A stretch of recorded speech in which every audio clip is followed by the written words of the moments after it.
quite different. No, well, I accept there's certainly different styles, and from the moment you had a different speaker, you'll have a different style. We're moving now to question number 7, Alfred Ngaro. Thank you, Mr Speaker. To the Minister for Social Development, how will the Social Security Benefit Categories and Work Focus Amendment Bill back people off welfare and into work? Honourable Paula Bennett. Mr Speaker, our reforms fundamentally change the way welfare is delivered in New Zealand.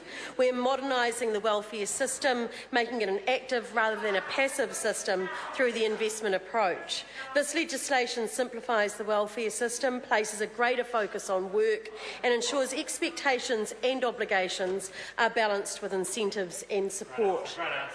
Supplementary question, Alfred Ngaro. Why are these changes to New Zealand's welfare system needed? Honourable Paula Bennett. Well, firstly, Mr Speaker, because people who need support deserve better than the current system gives them. It writes many off to intergenerational welfare dependence. The lifetime cost of New Zealand's current beneficiary population is $78 billion.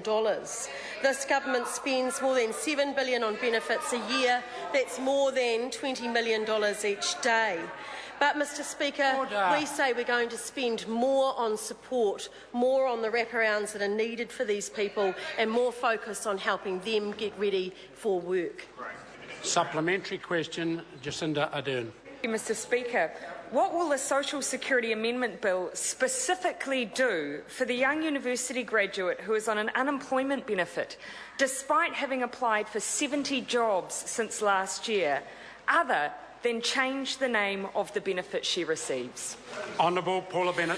Mr Speaker, so what would happen with that university graduate is they would then go through quite a different system when they go into work and income. So they would look at their strengths and their weaknesses, what they need as far as assistance to get jobs. More might be spent on actually getting them into the right training organisation so that they can get work ready. It could look like a very different system for that university graduate. But, Mr Speaker, I could give you 100 examples right now of people who actually have found work in the last week and that the system has worked very well for them, instead of the one little example that that member seems to like to come up with. Supplementary question, Alfred Ngaro.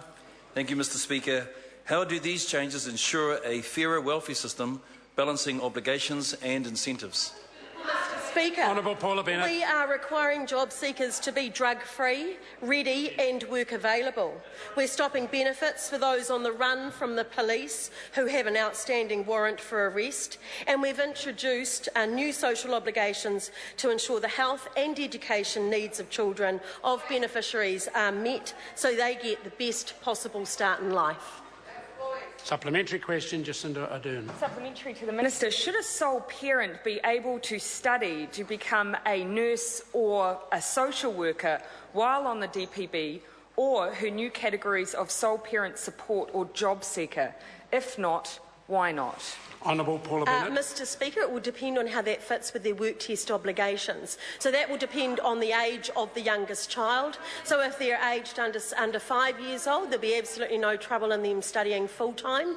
If they're aged over, there may be some part-time work obligations alongside of them, and they can still study. If they're doing that, yes, they can. They can perfectly well study and work 15 hours a week. In fact, most of us did over this side, and I know that that member actually wouldn't be able to associate with that, but that is actually true. They can study part-time or full-time and also meet their work test part-time obligations, which I think are entirely fair.